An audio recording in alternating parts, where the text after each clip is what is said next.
morning, folks. It's been quite a while. I apologize since my last video. Most of you would kind of expect that. It's pretty well since the 25th of August where Raven passed.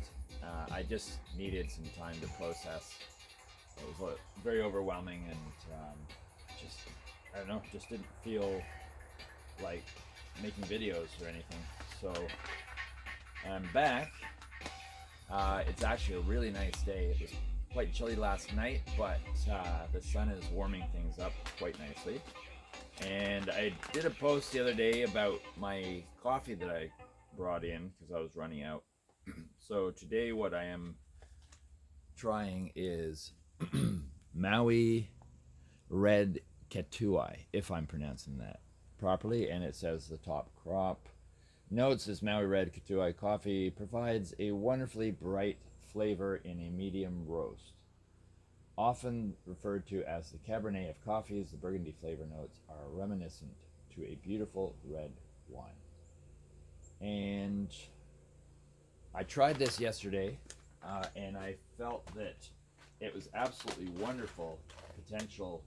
I just felt like I didn't make it strong enough. So today I'm putting a little more in for my coffee.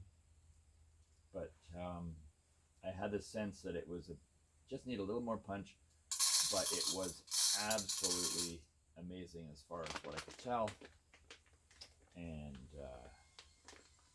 there. And it didn't feel like I wanted to roast it darker and to get flavor out of it that way.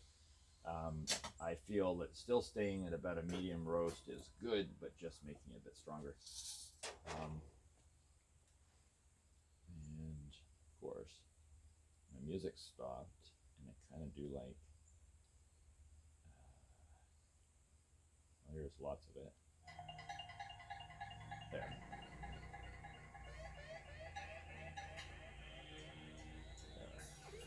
Okay, so what I'm doing right now is I'm roasting my coffee beans.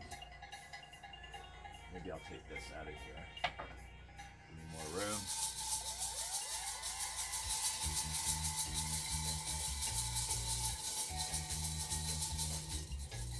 Now maybe I can rest my hands somewhere so I can actually look at the camera while I'm shaking my beans. Shaking my beans. So I'm heating this up and roasting it until I get the first set of cracks, and then I'm going to tip one or two beans out into my bowl just to see the color of what I have before I know for sure. That's the way I'm doing it. I'm just winging it. I don't know how things are done. I'm just doing my own thing. I also have over here a great big pan here, a bucket of nice hot water, and that's for my kind of my form of shower or bath that I do most of the time. Every so often I get a friend who will let me use their shower somewhere. I'll get a full-on shower and stuff, but this works really well. It works really well.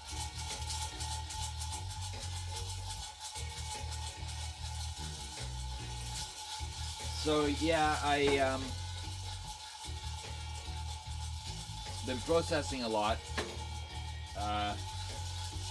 I'd like to at some point on videos post some of my experiences, my realizations, my ups, downs, things that I think would be of interest or value to someone curious about some aspect of the process of dealing with someone who's passed away and was in your life for a long time and an important integral part, and then it's just gone in the physical sense.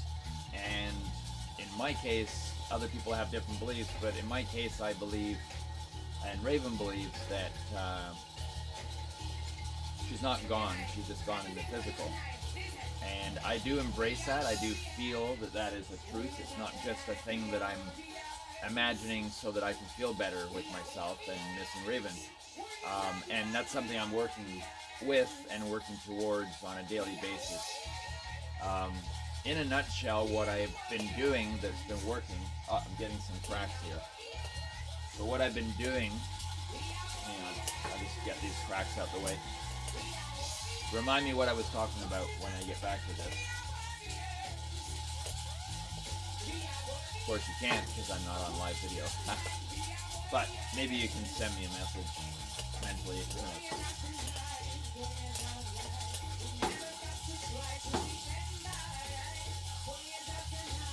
I'm just gonna test. Oh, looks good to me. Looks really nice.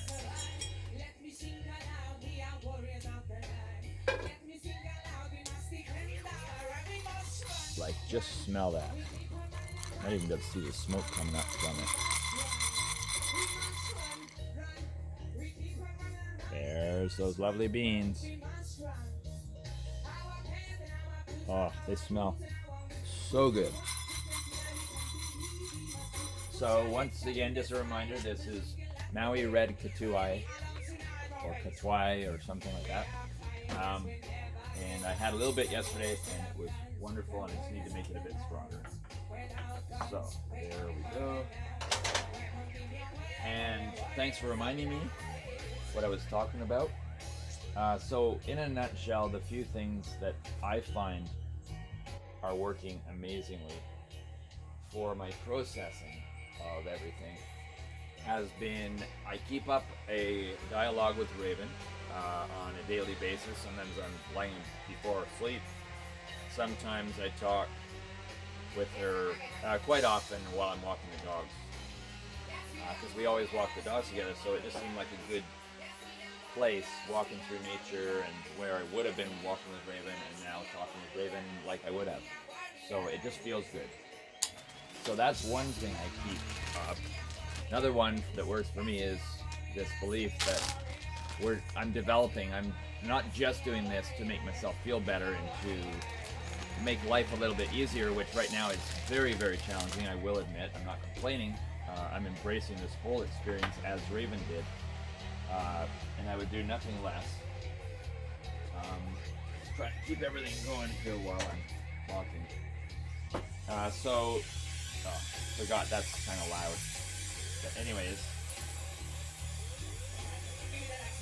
so I have my conversations.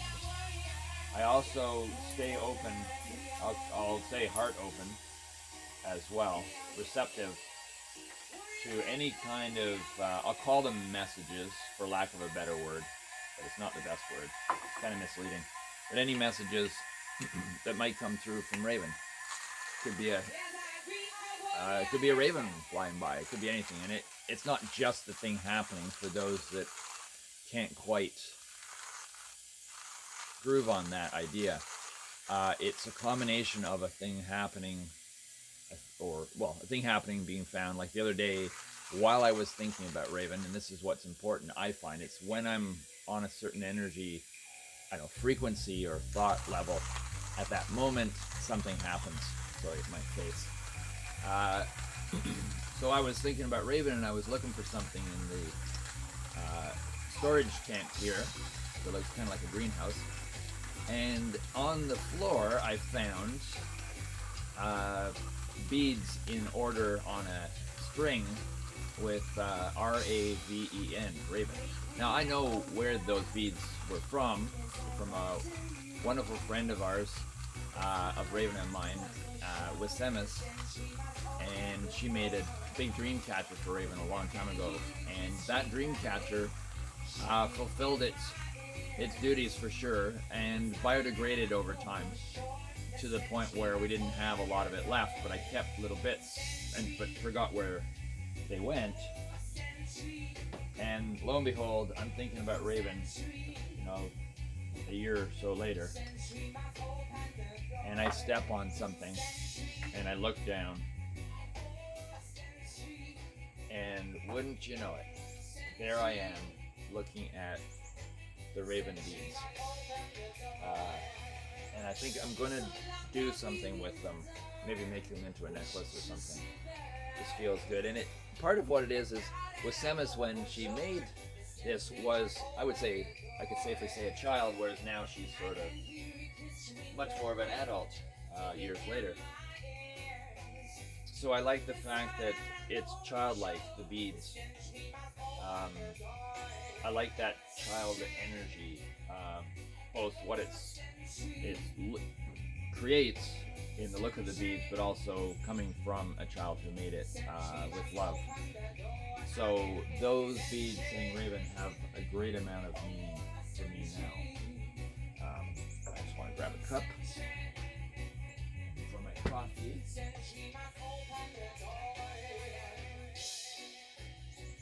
I do need my coffee cup. Let me just... I had it here. Hold on.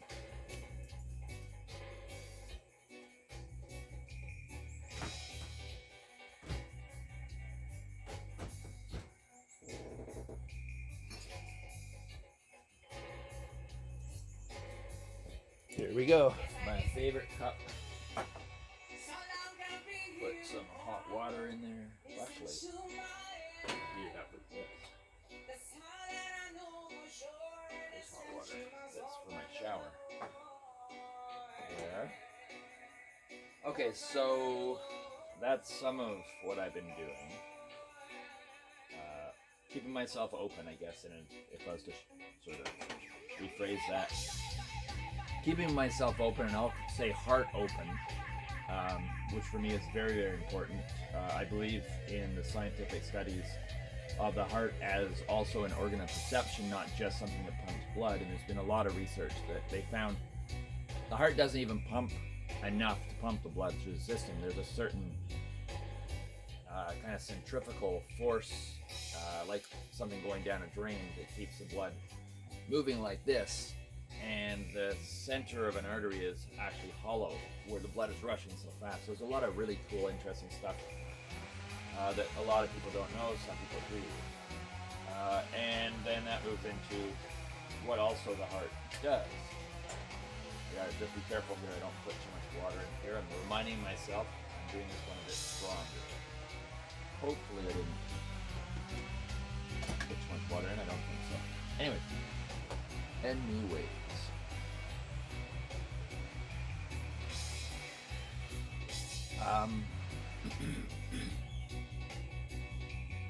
What else have I been doing?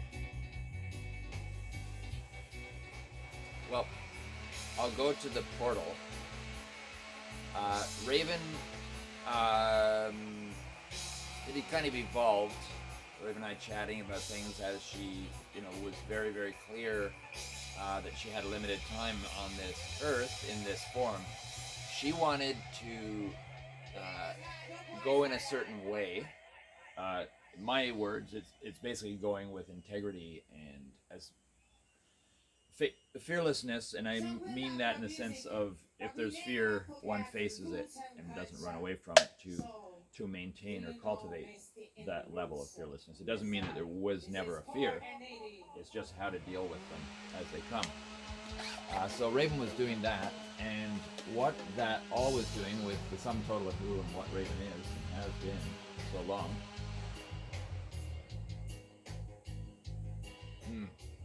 Okay, I got it stronger. That's good. Oh, that's a good coffee. Oh my God, this could make me want to drink coffee black. And that's where I'm finding coffee's starting to get good enough for me, where I feel like I'm getting ready to drink it black. Hope this doesn't go sour. Good. Oh, it did. Okay, I don't mind. I shouldn't have taken that chance, because I have green.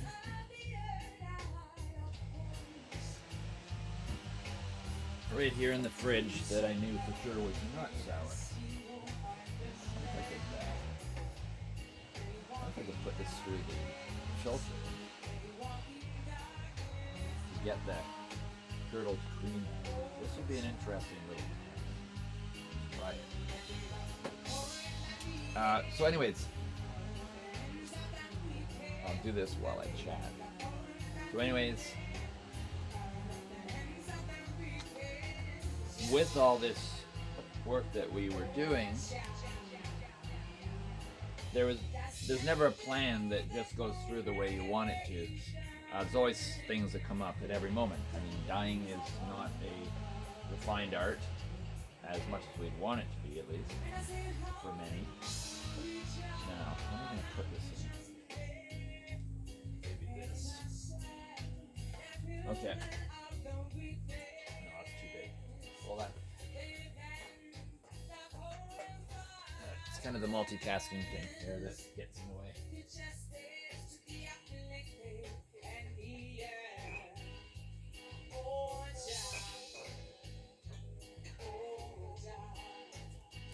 Okay, so let's test this out.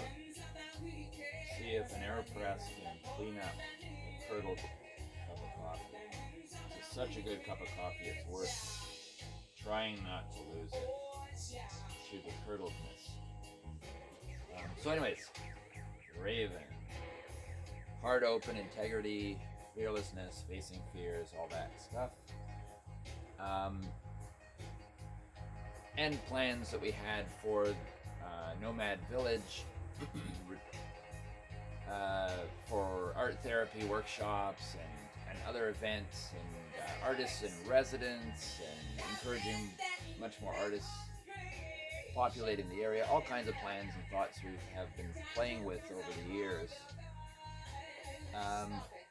And then Raven, knowing she was leaving this plane on the physical, put a lot of effort into what she was becoming aware of, what she wanted to do, and she felt that she had plenty of calling,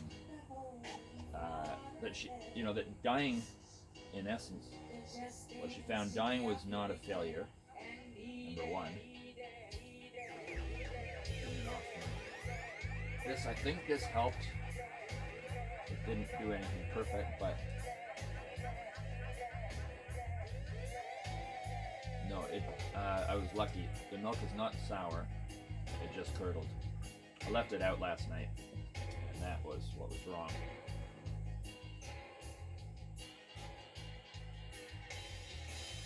I definitely do. I did kind of butcher it. I mean, definitely you can't rescue a coffee like this and not have it be affected somewhat. But it's all in the recovery, I think. Okay, I'm going to heat it up in this pan because it's now, of course, gone cold. There. But I did get a lot of the curdled bits out, so there. It's half and half cream, so that's kind of why. So now I put the regular cream, not curdled, in there. Okay, so back to Raven, and the word we came up with that seemed to suit what we were doing, and a lot of this was achieved even more than could be imagined, and me observing it afterwards. So Raven meeting all these challenges, as I had posted Western medicine. I don't have a lot of good to say about it. Doesn't mean there isn't a lot of good. It's just in our experience of the aspect of Western medicine that received us, if you want to call it that, received, more like hid from us, during Raven's path, was not acceptable in my books, and I will pursue my complaints to the College of Physicians when I have the time and energy, and that might even be in the spring. I don't know yet. I have so much to do, but it's not acceptable because it affected Raven's experience in such a horrible way. I could call it torture, really, mental and physical torture, and just the lack of care and concern was just horrible, and attitude. But anyways, that's not what this video is about. It's more about what Raven did to overcome these challenges, and part of it is the perspective of how she chose to look at it. She chose not to just go around moaning and complaining about, oh, this happened, that happened, but more get over that, move to the next thing, and meet that challenge head on. And that's how she adapted to each pitfall that came up to meet her, with this fearlessness and integrity. She wasn't going to get distracted from her path.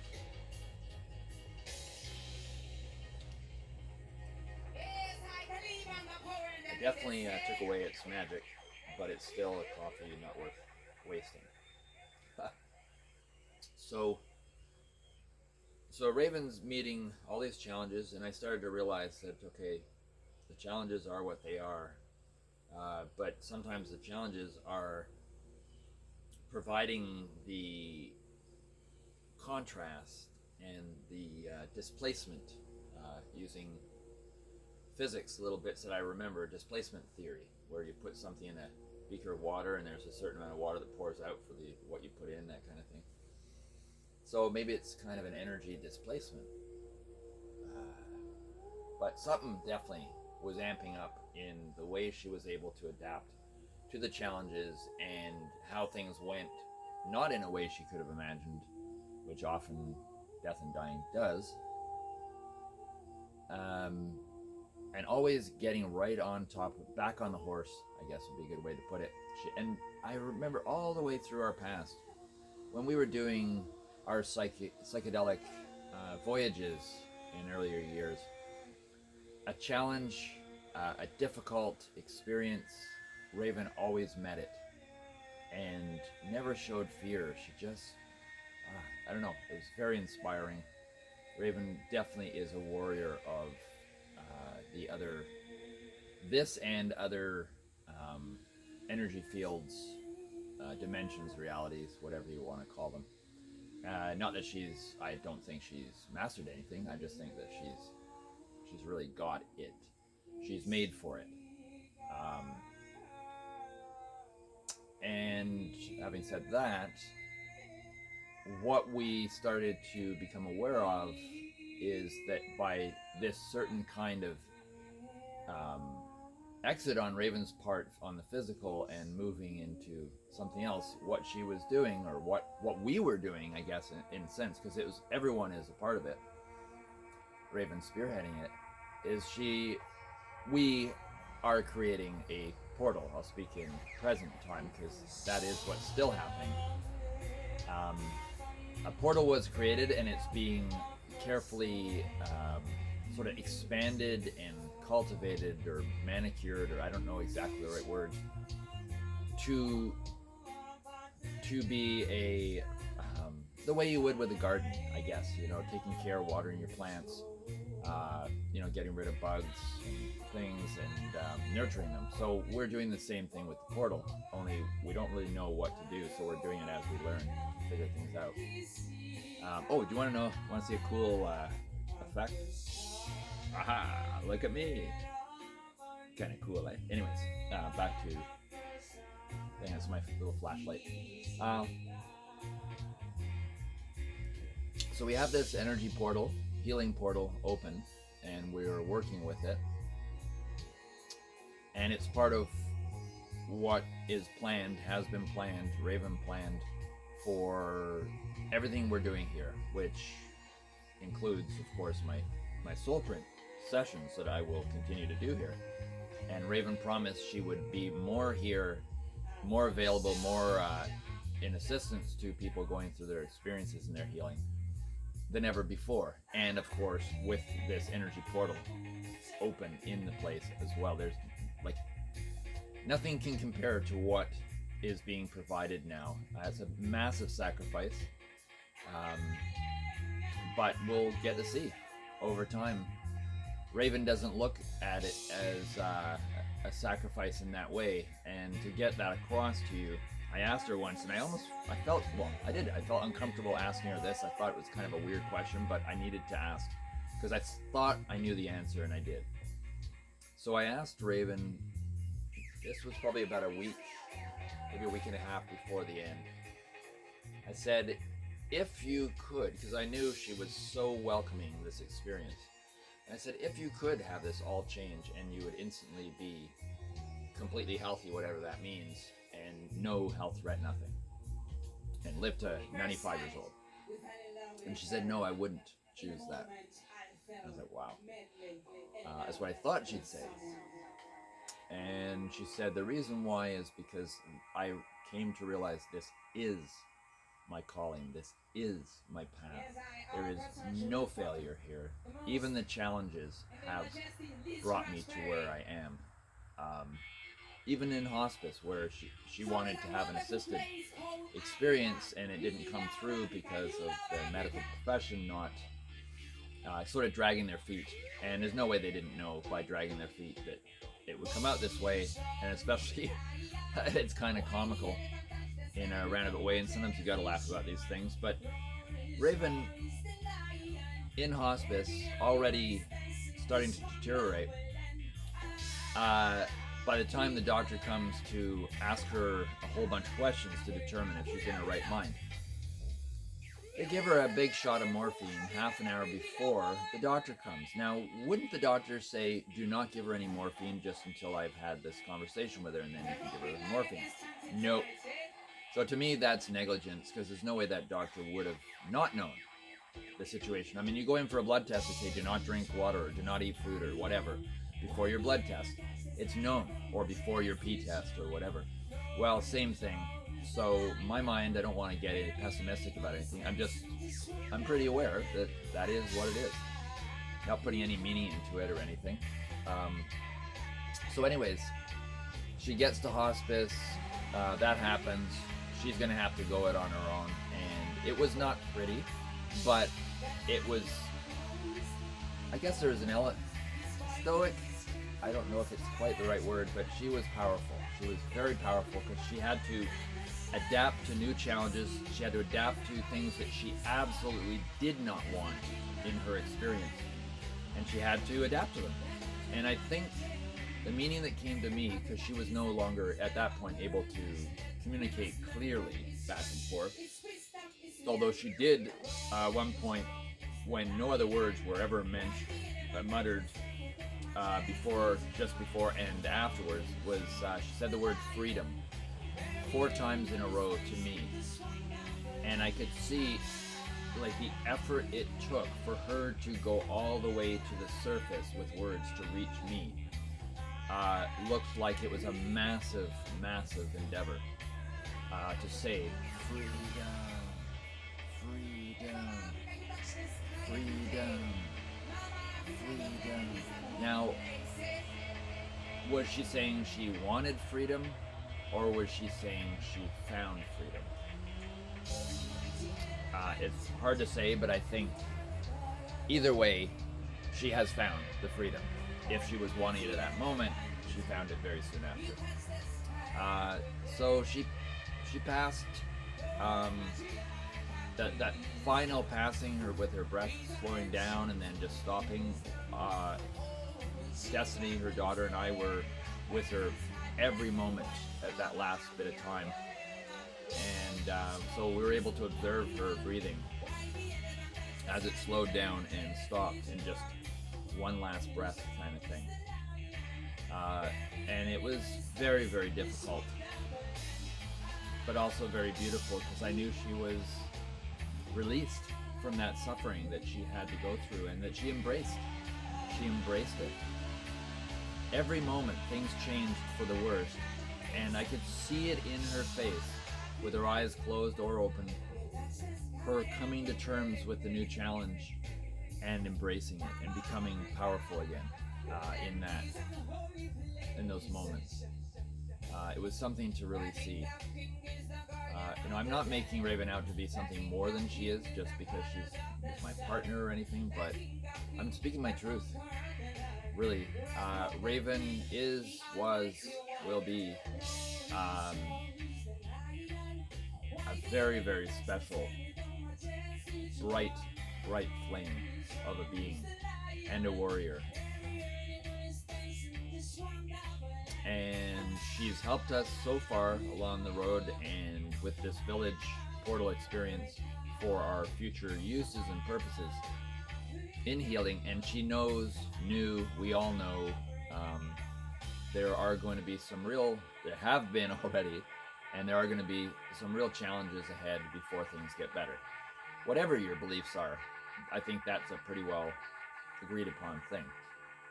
So Raven's purpose is to help us through these challenges. So if you feel like you need a soul print, definitely get in touch with me.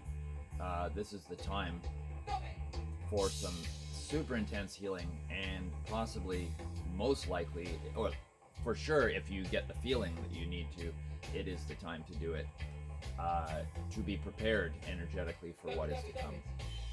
Other people, they may need something at a different time, or in the middle of something, or later on, or in the spring. So that's pretty well what I had to say. I'm gonna have my little bath thing here. Maybe I'll put that on another video. It's kind of comical. I think you guys need some comic relief. So